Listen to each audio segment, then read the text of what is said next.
विवादे विषादे प्रमादे प्रवासे जले चानले पर्वते शत्रुमध्ये अरण्ये शरण्ये सदा मां प्रपाहि यतिं मे मतिं मे प्रदेहि। यतिं गतिं मतिं च प्रार्थयन्तः प्रकर्षतां साधयन्तः वार्तावली समीक्षकाः वन्दे अहमेष नारायण दत्तः भवतः सर्वान् दर्शकगणान्। सादरं समभिवन्दनं स्वीकुर्वन्तु मत्पक्षतः अपि सुधीयः समीक्षकाः। अहमस्मि लता वशिष्ठः। दर्शकाः, सामाजिकाः वयं जीवने अनेकविधाः अवस्थाः सम्मुखीकुर्मः। तत्र कदाचित् सुखदा स्थितिः, कदाचित् च एतद् विपरीता स्थितिः अपि आयाति एव। आम्, अनुकूला स्यात् प्रतिकूला वा स्यात् स्थितिः, परं सकलासु अपि अवस्थासु अस्माभिः गतिमत्वम् अथ किं कर्तव्यं किं च न इत्येतत् सर्वम् उपदिशति संस्कृतं वाङ्मयम्। तावत् एतादृशेन एव सुवचन संवलितेन सुभाषितेन अद्यतनं कार्यक्रमं वयं सम्प्रति समारभामहे। श्रुत्वा धर्मं विजानाति श्रुत्वा त्यजति दुर्मतिं श्रुत्वा ज्ञानमवाप्नोति श्रुत्वा मोक्षमवाप्नुयात्। श्रवण करने से धर्म का ज्ञान होता है, द्वेष दूर होता है, ज्ञान की प्राप्ति होती है और माया की आसक्ति से मुक्ति होती है। By means of hearing, one understands dharma. Malignity vanishes, knowledge is acquired, and liberation from material bondage is gained. वीक्षकाः, सदैव संसरति यः सः संसारः इति उच्यते। सततं संसर्यमाणे इह संसारे सामाजिकाः अपि संसरन्तः एव सन्ति इति विदितमेव। आम्, सरति संसारे सामाजिकानां गतिं प्रस्तोतुं सिद्धः अस्ति यः कार्यक्रमस्य प्रवाहि वार्ताः इत्याख्यः अग्रिमः प्रभागः। प्रधानमंत्री नरेंद्र मोदी आभासी माध्यमेन फिनटेक इत्यनेन सम्बद्धस्य global thought leadership platform infinity forum इत्यस्य द्वितीय संस्करणं सम्बोधितवान्। कार्यक्रमे वैदेशिक विश्वविद्यालयानां कुलपतयः, विदेशस्य च दूतावासानां प्रतिनिधयः अपि सम्मिलिताः अभवन्। प्रधानमन्त्रिणः नरेंद्र मोदिनः आभासी माध्यमेन विकसित भारत संकल्प यात्रायाः लाभार्थिभिः सह संवादः कृतः। कार्यक्रमे सम्पूर्ण देशस्य सहस्रशः लाभार्थिनः आभासी माध्यमेन अभवन् सम्मिलिताः। उपराष्ट्रपतिः जगदीप धनखडः राजस्थानस्य बांसवाड़ा उदयपुर जयपुर नगराणां यात्रायामस्ति। उपराष्ट्रपतेः गोविंद गुरु अनुसूचित विश्वविद्यालये छात्रैः शिक्षकैश्च सह संवादः। केंद्रीय गृह सहकारिता मंत्री अमित शाहः नवदिल्ल्याम् अखिल भारतीय विद्यार्थी परिषदः 69तमं राष्ट्रीय अधिवेशनं समुद्घाटितवान्। एय अधिवेशने 10,000तः अधिकाः प्रतिनिधयः अभवन् सम्मिलिताः। ऋतुविज्ञान विभागेन रविवासरं यावत् केरल तमिलनाडु पुडुचेरी राज्ययोः पुनः वृष्टेः संभावना प्रकटिता। पंजाब हरियाणा उत्तर प्रदेश बिहार राज्यानां विभिन्न क्षेत्रेषु दिवसद्वयं यावत् निहारस्य अनुमानम्। लोकसभायां टीएमसी दलस्य महुआ मोइत्रा इत्यस्याः संसत् सदस्यता समाप्तेः प्रस्तावः पारितं गतः। आचार समिति वृत्ते महुआ विहितं कृत्यम् अनैतिकम् आपत्तिजनकं च वर्णितम्। आचार समितिना 500 पृष्ठानां वृत्तं निर्मितं। समितेः अध्यक्षः विनोद सोनकरः सदने वृत्तं प्रस्तुतवान्। त्रिदिनात्मिकीं यात्रामुद्दिश्य भारतं समागतवान् केन्या राष्ट्रपतिः विलियम सोमोई रूटो। प्रधानमन्त्रिणा मोदिना समं समाचरितवान् मेलनं राष्ट्रपति भवने अभवत् तदीयम् औपचारिकं स्वागतम्। महिला क्रिकेट प्रतियोगितायां भारत इंग्लैंड दलयोः मध्ये तिसृणां स्पर्धानां T20 श्रृंखलायाः द्वितीया स्पर्धा शनिवासरे सायं मुम्बई नगरे वानखेड़े क्रीडाङ्गणे। भारतीय दलस्य श्रृंखलां रक्षितुं प्रयासः। मलेशियायां क्रीड्यमानायां पुरुष कनिष्ठ हॉकी विश्वचषक प्रतियोगितायां शनिवासरे भारत कनाडा दलयोः स्पर्धा। कनाडा दलं क्रीडातः बहिष्कर्तुं तेषां पराजयः आवश्यकः। दर्शकाः, दर्शनशास्त्रादिभिः भाभृतं भारतं महापुरुषाणां गुरूणां तपस्विनां च तपोभूमिः अस्ति। अथ एतां परम्परां परिपालयितुं देशे विश्वविद्यालयादीनि किं वा अनेकविधानि संस्थानानि सर्वतः संलग्नानि सन्ति। सर्वथा समुचितम्। एतेषु एव संस्थानेषु अन्यतमः श्री लाल बहादुर शास्त्री राष्ट्रिय संस्कृत विश्वविद्यालयस्य प्रथमः दीक्षान्त महोत्सवः सद्यः एव समायोजितं गतः। प्रस्तूयते अत्र दीक्षान्त विवरण प्रकाशकः वृत्तविशेषः।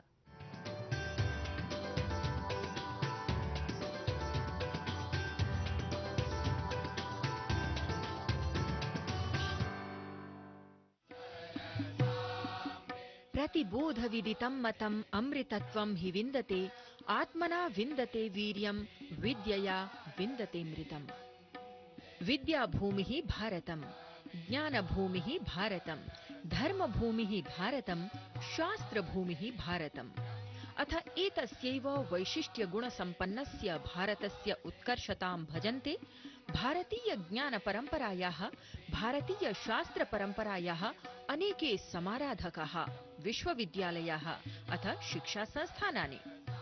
एतेषु एव शिक्षासंस्थानेषु अन्यतमः प्राचीनाधुनिकज्ञानयोः प्रसारकः अस्ति नवदिल्लीस्थितः श्री लाल बहादुर शास्त्री राष्ट्रिय संस्कृत विश्वविद्यालयः।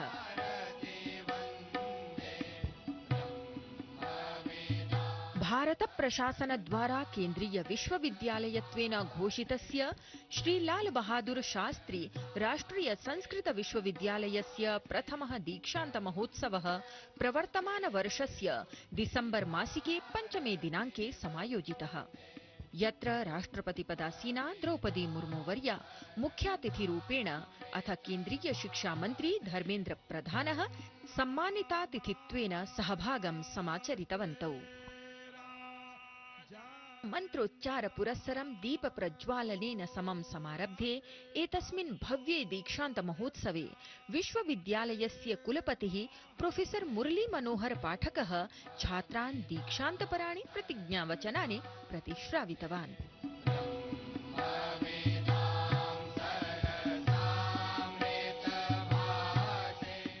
अहं त्वाम् एवम् उपदिशामि, मातृदेवो भव, पितृदेवो भव, आचार्य देवो भव, अतिथि देवो भव।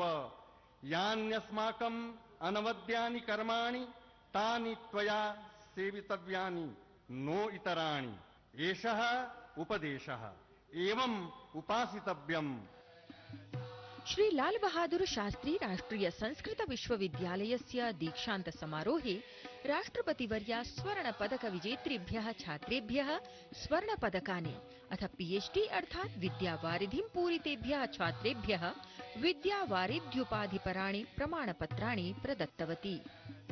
दीक्षान्त महोत्सवे अत्र विभिन्न पाठ्यक्रमाणां शोधच्छात्राः पदकविजेतारः प्रायः 4,500 विद्यार्थिनः प्रमाणपत्राणि प्राप्तवन्तः। दीक्षान्त समारोहं सम्बोधयन्ती राष्ट्रपतिवर्या संस्कृतस्य उपादेयता विषये प्रकाशितवती। उपाधिप्राप्तान् छात्रान् च वर्धापितवती। भारतस्य प्रतिष्ठे दे संस्कृतम संस्कृतिस्थता। इसका भावार्थ ये है कि भारत की प्रतिष्ठा के 2 आधार हैं, देववाणी संस्कृत भाषा और हमारी समृद्ध संस्कृति। संस्कृत भाषा हमारी संस्कृति की संवाहिका रही है, हमारे देश की प्रगति का आधार रही है और ये भाषा हमारी पहचान भी रही है।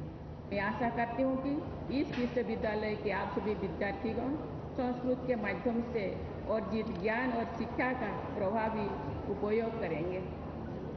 मैं आप सबके उज्जवल भविष्य की कामना करती हूँ और ईश्वर से प्रार्थना करती हूँ कि आपका मार्ग निष्कंटक हो। दीक्षान्त समारोहे सम्मानितातिथित्वेन उपस्थितः केन्द्रीय शिक्षा मन्त्री धर्मेन्द्र प्रधानः अपि विद्यार्थिनः सम्बोधितवान्। सभ्यता की सबसे पुरानी ग्रंथ वेद है। वेद संस्कृत में ही लिखी गई थी और उस सारा विषय को आज के समय में सर्वजन विदित करने के लिए माध्यम संस्कृत भाषा है। समाज जीवन की सभी चुनौतियों का विज्ञान हो, चिकित्सा विज्ञान हो, गणित हो, दर्शन हो, साहित्य हो, सारा विषय की वर्णन वेदों में है। संस्कृत एक साइंटिफिक टेक्निकल स्ट्रक्चर है। सारे भाषाओं के अंदर सूत्र बनाने के लिए आज आवश्यकता है संस्कृत को एक नया दृष्टि से पढ़ना और पढ़ाना। अत्र महोत्सवे श्री लाल बहादुर शास्त्री राष्ट्रिय संस्कृत विश्वविद्यालयस्य संकाय प्रमुखाः, आचार्याः, अनेके विद्वांसः अथ सहस्राधिक छात्राः उपस्थिताः अवर्तन्त। श्री लाल बहादुर शास्त्री वर्यस्य भारतीय संस्कृत साहित्य शास्त्र परंपरायाः प्रसार परिकल्पनानुसारं स्थापितस्य विश्वविद्यालयस्य मनस्विनः विद्यार्थिनः राष्ट्रपति द्वारा उपाधिं सम्प्राप्य अतीव उत्साहिताः दृष्टिङ्गताः। अद्य महद आनन्दम् अनुभवामि यत् अहं स्वर्णपदकं श्री डॉक्टर शंकर दयाल शर्मा स्वर्णपदकं प्राप्तवान्। अत्र 6 जनाः स्वर्णपदकं प्राप्तवन्तः।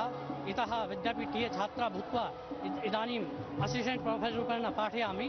महत् गौरवम् अनुभवामि। विद्यापीठस्य गौरवं भारते प्रतिष्ठितम् इति उक्त्वा धन्यवादः दत्तामि। राष्ट्रीय शिक्षा नीतौ अस्माकं संस्कृतभाषया सह अन्यभाषाणां सम्बद्धेन यदा अत्र शिक्षा प्रचलति तदा संस्कृतस्य प्रचारः प्रसारः अत्यन्ततया भविष्यति।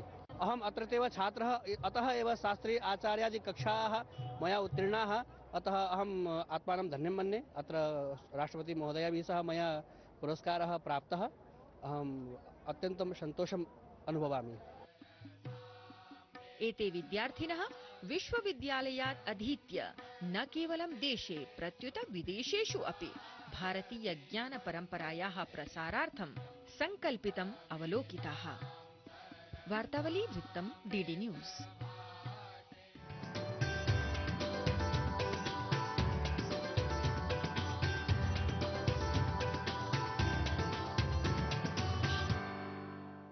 सुधीः दर्शकाः, महनीया हि अस्ति भारतीया ज्ञानपरम्परा। महान्तः च सन्ति भारतीय ज्ञानपरम्परायाः परिपालकाः अपि। एतस्याः एव भारतीय ज्ञान परंपरायाः परिपालकः बौद्ध संस्कृति विशेषज्ञः लामा चोस्पेल जोटपा वर्यः बौद्ध संस्कृति परं विचारं प्रस्तोतुम् अद्य अस्माभिः सह संवादार्थम् अस्ति उपस्थितः। जानीमः तावत् बौद्ध संस्कृतेः महत्त्वम् अथ भारतीय बौद्ध संस्कृति द्वयस्य सम्बन्ध विषयं सविस्तरम्।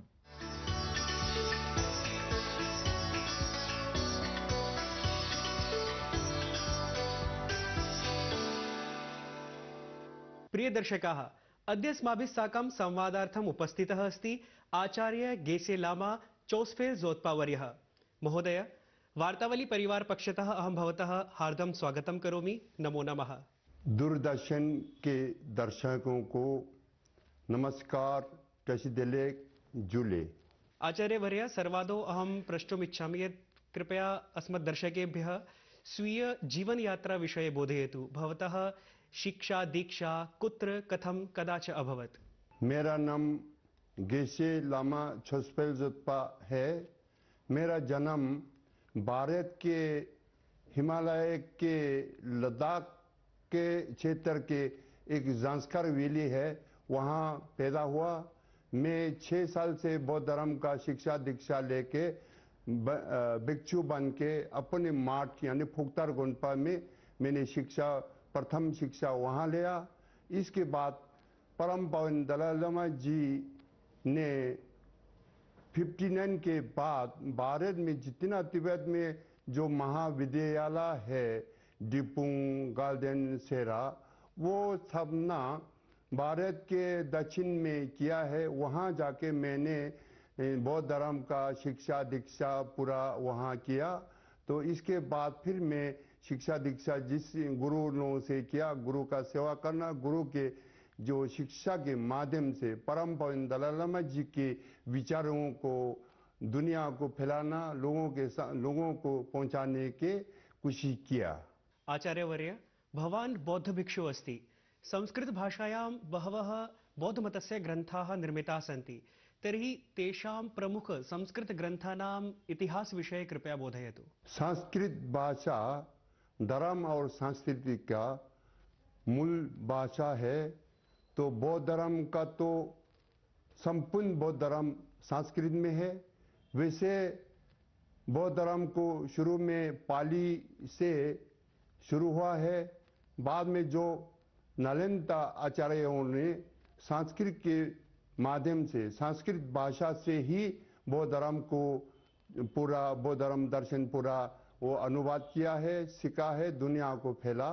खासकर भारत के यानी लद्दाख से लेकर अरुणाचल तक हिमालय रीजन में और तिब्बत मंगोलिया में वो संस्कृत भाषा से अनुवाद, संस्कृत भाषा के मूल संस्कृत भाषा से अनुवाद करके सारे बौद्ध धर्म को यानी तिब्बतन भाषा या बूटी भाषा ने अनुवाद करके वो बूटी के माध्यम से पूरा संपूर्ण बौद्ध धर्म को अध्ययन करते हैं।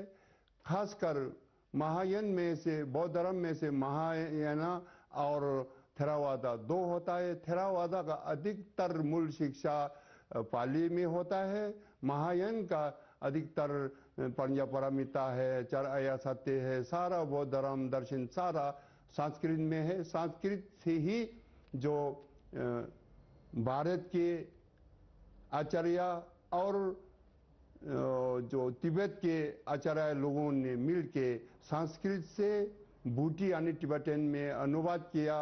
जो आजकल इतना महत्वपूर्ण है संस्कृत भाषा, मूल संस्कृत वाला तो मिलता नहीं है। नालंदा हम सब जानते हैं कि नालंदा में डूब हो गया है। वो तिब्बतन यानी बूटी भाषा में अनुवाद करके पूरा यानी हिमालय इलाके में अभी सुरक्षित है, तिब्बत में है। परम पावन दलाई लामा जी ने ये सारे बौद्ध धर्म दर्शन को तिब्बतन में यानी बूटी भाषा ने अनुवाद जो है वो यहाँ फैलाया है। अभी अधिकतर यानी बौद्ध धर्म दर्शन अध्ययन करने वाले को अध्ययन करने वाले सभी का भाषा वही बूटी या संस्कृत भाषा के माध्यम से बूटी भाषा के अनुसार अध्ययन करते हैं। महोदय, आचार्य शान्तिदेव विरचितः बोधिचर्यावतारः इति संस्कृतग्रन्थः वर्तते। तत्र भवता हिंदी अनुवादे भवता तत्र प्रकाशनं संपादनं कृतमस्ति। तत्र भवतः अनुभवः कः? आचार्य शान्तिदेव भारत के प्राचीन नालंदा का बहुत बड़ा विद्वान है। उसने पूरा संपूर्ण तथागत भगवान बुद्ध की वाणी को संपूर्ण रूप से अध्ययन किया। फिर संस्कृत में वो खासकर वो पूरा यानी शरण गमन से लेकर बुद्धत्व प्राप्त होने तक का पूरा संक्षेप में बोधिचर्य अवतार में है। उसमें खासकर जो है शून्यता और करुणा, करुणा के सब मूल क्या है, करुणा कैसे उत्पन्न होना है। करुणा अगर किसी के मन में उत्पन्न होगा तो सारे संसार, सारे मनुष्य, सारे प्राणियों का सुख और शांति दिलाने का जीवन यानी सफल होता है, वो ज्ञान प्राप्त होता है। आचार्यवर्य, सर्वधर्म समभावाय विश्व शान्त्यर्थं च करुणा मैत्री अहिंसा त्यागानां भवान् कथम अद्यत्वे आवश्यकता अनुभवति? सर्वधर्म संभव यानी सभी धर्मों का मूल दर्शन करुणा मैत्री अहिंसा भाईचारा सबका ही होता है। लेकिन विशेष करके बौद्ध धर्म के मूल यानी सिद्धांत है करुणा मैत्री महाकरुणा। महाकरुणा मतलब महाकरुणा का मतलब अपने हित से भी दूसरे हित को समझ के दूसरे कल्याण करना, दूसरे लोगों के कल्याण करना, उसको और दुखों से छुटकारा पाना, सुख प्राप्त करने का एक मूल सिद्धांत होता है। ये सभी धर्मों के बीच में यानी फैलाने के, सभी धर्मों को साथ लेने के लिए कोशिश करते हैं। वैसे सभी धर्म करुणा मैत्री अहिंसा भाईचारा मानते ही है। अगर दुनिया में विश्व शांति चाहता है, इसको पालन करना होगा। परम पावन दलाई लामा जी ने करीब 50 सालों से सभी धर्मों के आचार्य लोगों के साथ मिलके विश्व शांति के लिए सभी धर्मों का मूल जो है करुणा मैत्री अहिंसा भाईचारा, उसको एक दूसरे से सहयोग से एक दूसरे से मिलके शांति का माहौल बनाने का कोशिश किया है। उसका फल आप देखते हैं। पहले ज़माने में लगभग विभिन्न धर्मों का आचार्य लोग एक दूसरे से मिलना, एक दूसरे से मठों या मंदिर मस्जिद में जाने का परहेज करते हैं। आजकल परम पावन दलाई लामा जी के साथ सभी धर्म यानी मंदिर में जाते हैं, मस्जिद में जाते हैं, सभी जहाँ धर्म का सेंटर है वहाँ जाके सब मिल के करुणा मैत्री भाईचारा को एक दूसरे के सहयोग से लोगों को जोड़ने के लिए कोशिश करते हैं। ये बहुत महत्वपूर्ण है। आचार्यवर्य, मया ज्ञातं यत् भवतः नैके विद्यालयाः सन्ति, आवासीय विद्यालयाः भारते प्रचलन्ति। एते विद्यालयाः कुत्र कुत्र सन्ति? अत्र केषां विषयाणाम् अध्ययनं भवति? मैं हिमालय बौद्ध सांस्कृतिक संरक्षण सभा के अध्यक्ष हूँ। ये संस्था का उद्देश्य संपूर्ण भारत में प्राचीन संस्कृति, प्राचीन शिक्षा को जो यानी विकास करना, लोगों को सिखाने का एक उद्देश्य है। वो खासकर लद्दाख से लेकर अरुणाचल तक हिमालय इलाके में ये स्कूल खोलने का निर्णय लिया। हमने स्कूल खोलने का निर्णय इसलिए लिया, हमारे मातृभाषा लद्दाख से लेकर अरुणाचल तक लोगों का मातृभाषा बूटी भाषा है। सरकार का जगह जगह स्कूल है, लेकिन हमें मजबूरी में ये स्कूल खोलना पड़ा। इसमें वैसे एनसीईआरटी का जितना पाठ्यक्रम है वो है, उसके सबसे पहले बूटी भाषा के माध्यम से बौद्ध धर्म दर्शन को सिखाना है और विज्ञान को सिखाने के लिए हमने लद्दाख में, हिमाचल में, उत्तराखंड में, सिक्किम में, अरुणाचल में और में भारत के मैदान इलाके में भी कोई देहरादून जैसे में, कर्नाटका, वाराणसी में भी है। इसका मूल उद्देश्य वही है, भारत के प्राचीन संस्कृति, प्राचीन शिक्षा को लोगों को, युवा पीड़ितों को शिक्षित करने के लिए इसलिए खोला है। ये लगभग कामयाब है। ये मैं आभारी हूँ जो लोगों ने सहयोग दिया, इसके लिए बहुत अच्छा हो रहा है। भारत की भी ये हमारा भारत देश का भी सांस्कृतिक का संरक्षण इस माध्यम से होगा। आचार्यवर्य, भवता अस्मत् कार्यक्रमाय समयः कल्पितः, तदर्थं दूरदर्शन परिवार पक्षतः अहं हार्दं धन्यवादान् ज्ञापयामि। नमो नमः। दूरदर्शन के सभी परिवारों को धन्यवाद।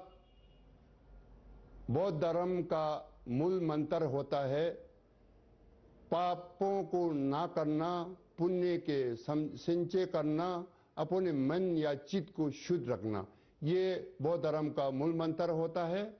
तो मैं आपके माध्यम से सभी दुनिया को, खासकर देशवासियों को, यानी विश्व शांति के लिए, अपने देश की एकता, अखंडता, देश के सुरक्षा के लिए सभी को जो बौद्ध धर्म के माध्यम से या सभी धर्मों के जो भाईचारा को अपनाना है, एक दूसरे के सहयोग से देश के विकास, देश के रक्षा, लोगों के शांति और लोगों के सुख शांति के लिए सबको मिल के, हम सब मिल के काम करना है। इसी के साथ सभी को नमस्कार। जुले टचदिलिक।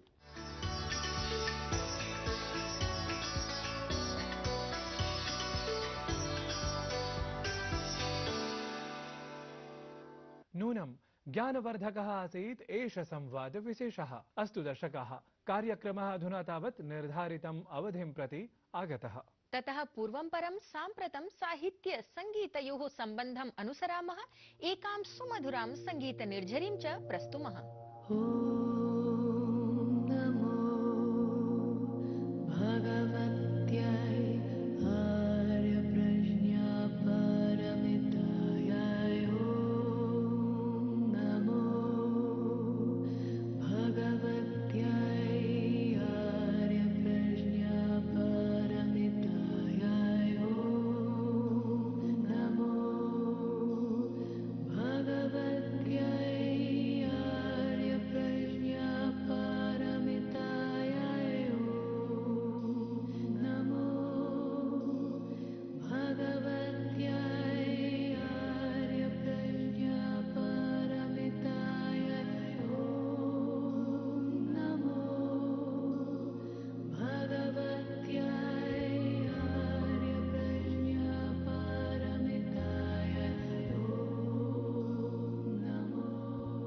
शोभनं संस्कृत संगीते निमग्नाः भवन्तः अधुना अस्मान् आज्ञापयन्तु।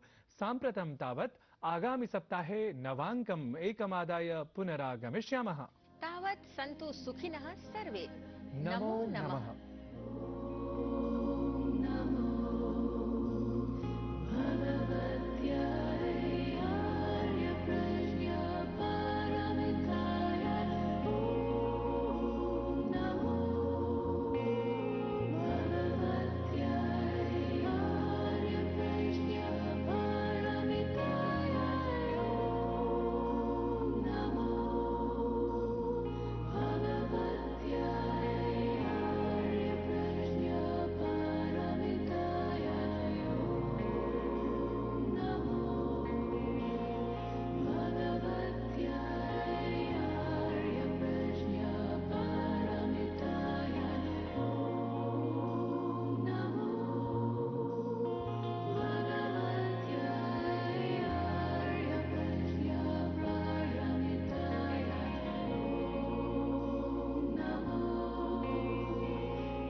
इस मिट्टी पे घर। पापा साहब बेटा, घर जिंदगी में एक ही बार बनता है। भरोसा रखिए।